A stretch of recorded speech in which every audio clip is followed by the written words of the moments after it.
नमस्कार दोस्तों, एक बार फिर से स्वागत है आपका मेरे YouTube channel regular legal updates में। मैं हूं सीए महेश्वर। इस वीडियो में हम डिस्कस करेंगे इनकम टैक्स के एक्ट के अंदर जो भी रिटर्न्स फाइल करने की ड्यू डेट्स थी उनको कितना एक्सटेंड किया गया है और किन किन केसेस में इन रिटर्न्स को या फिर जो भी कंप्लायंसेस हैं उनकी डेट्स को एक्सटेंड नहीं किया गया है। तो चलिए दोस्तों शुरू करते हैं।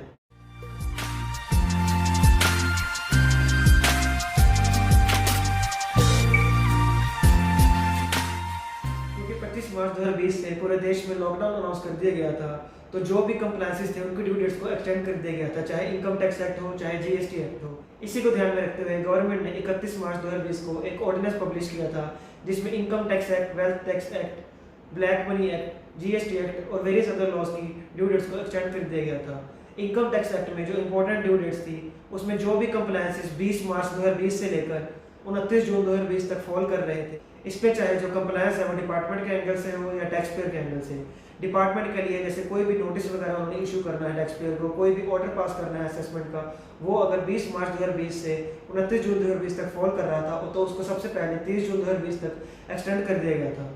ऐसे ही कोई भी टीडीएस की रिटर्न फाइल करनी थी, इनकम टैक्स की 18-19 फाइनेंशियल ईयर की रिटर्न फाइल करनी थी, या कोई भी आपने 80C 80D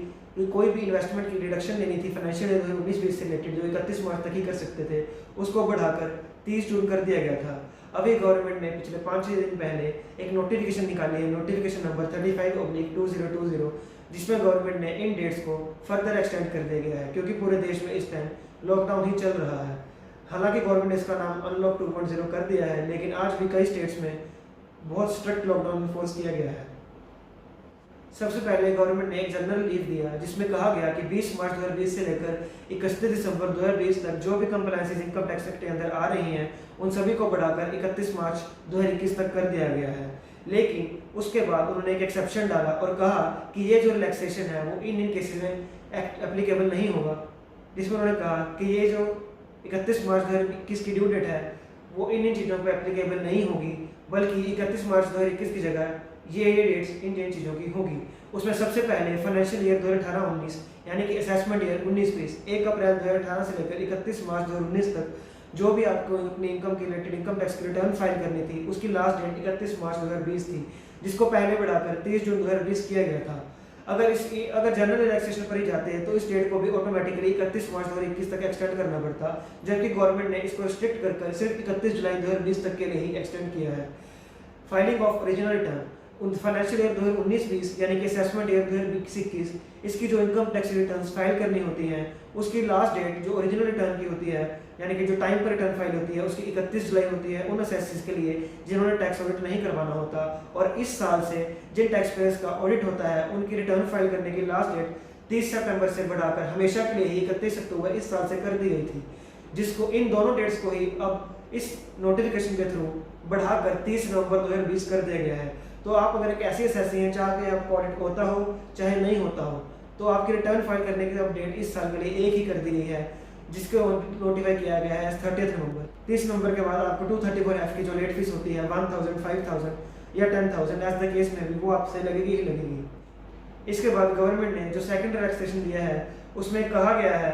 कि जो टीडीएस रिटर्न फाइल करने की 4th क्वार्टर की लास्ट डेट थी जो ओरिजिनली 31 मई थी उसको ऑर्डिनेंस के द्वारा 30 जून कर दिया गया था, जो इस 35/2020 नोटिफिकेशन के बाद 31 जुलाई तक कर दिया गया है। हालांकि एक बात ध्यान रखने योग्य है कि जिन टैक्स पेयर्स की जो गवर्नमेंट असेसेस हैं जिनको टीडीएस बुक एंट्री के थ्रू डिपॉजिट कराना होता है उनकी लास्ट डेट 31 जुलाई की बजाय 15 जुलाई की गई है। इसके अलावा फाइनेंशियल ईयर 19-20 से रिलेटेड आपने अगर जो भी 80C से लेकर 80GGC तक कोई भी इन्वेस्टमेंट करनी है जिसकी आपको रिडक्शन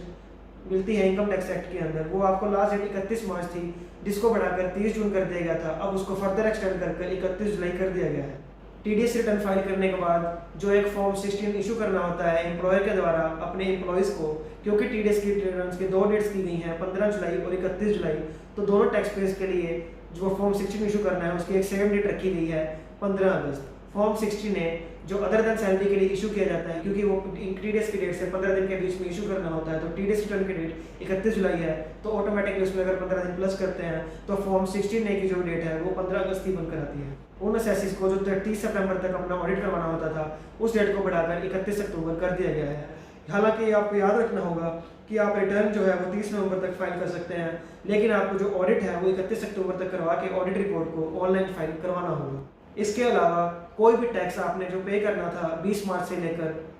31 दिसंबर तक, उसकी ड्यू डेट कोई भी एक्सटेंड नहीं की गई है। चाहे आपको एडवांस टैक्स जमा करवाना हो जो आपने 15 जून तक करवाना था, 15 सितंबर तक करवाना था या 15 दिसंबर तक करवाना था, उसकी ड्यू डेट एक्सटेंड नहीं की गई है। इसके अलावा टीडीएस डिपॉजिट करवाने की डेट जो मार्च 2020 की 30 अप्रैल थी या उसके बाद हर महीने की 7th होती है, उसको भी एक्सटेंड कहीं पर भी नहीं किया गया है। एक बात और ध्यान रखने योग्य है कि अगर आपने जो सेल्फ असेसमेंट टैक्स पे करना है रिटर्न में वो 1 लाख से ज़्यादा है। सेल्फ असेसमेंट टैक्स का मतलब है जो भी टैक्स टीडीएस, टीसीएस और एडवांस टैक्स पे होने के बाद आप एक्स्ट्रा फाइल कर रहे हैं अपनी रिटर्न फाइल करने के टाइम, उस टैक्स को अगर आपका वो टैक्स 1 लाख से ज़्यादा बनता है तो आपको रिटर्न तो 30 नवंबर तक फाइल कर सकेंगे, कोई लेट फीस नहीं लगेगी। हालांकि जो 234A का इंटरेस्ट होता है delay in filing of return का, वो आप पर लग जाएगा। अगर आप ऑडिट केस में फॉल कर रहे हैं तो 31 अक्टूबर के बाद यानी कि 1 महीने का इंटरेस्ट लगेगा, और अगर आप नॉन ऑडिट केस में हैं तो 1 अगस्त से लेकर जब तक भी आप रिटर्न फाइल नहीं करेंगे तब तक आपसे इंटरेस्ट लिया जाएगा। इसके अलावा गवर्नमेंट ने एक और स्कीम लॉन्च करी थी, विवाद से विश्वास स्कीम, जिसमें जो भी पेंडिंग लिटिगेशन थे, जो भी अपील्स में, हाई कोर्ट में, ITAT के पास जो भी केसेस पेंडिंग पड़े थे, अगर आप उनका टैक्स जमा करवा देते हो आपसे कोई इंटरेस्ट या पेनल्टी नहीं ली जाएगी। उसको आपको 31 मार्च 2020 तक ऑप्ट करना था उस स्कीम को। उस स्कीम को ऑप्ट करने की जो डेट है वो पहले 30 जून तक बढ़ाई गई थी, जिसको अब बढ़ाकर 31 दिसंबर तक कर दिया गया है।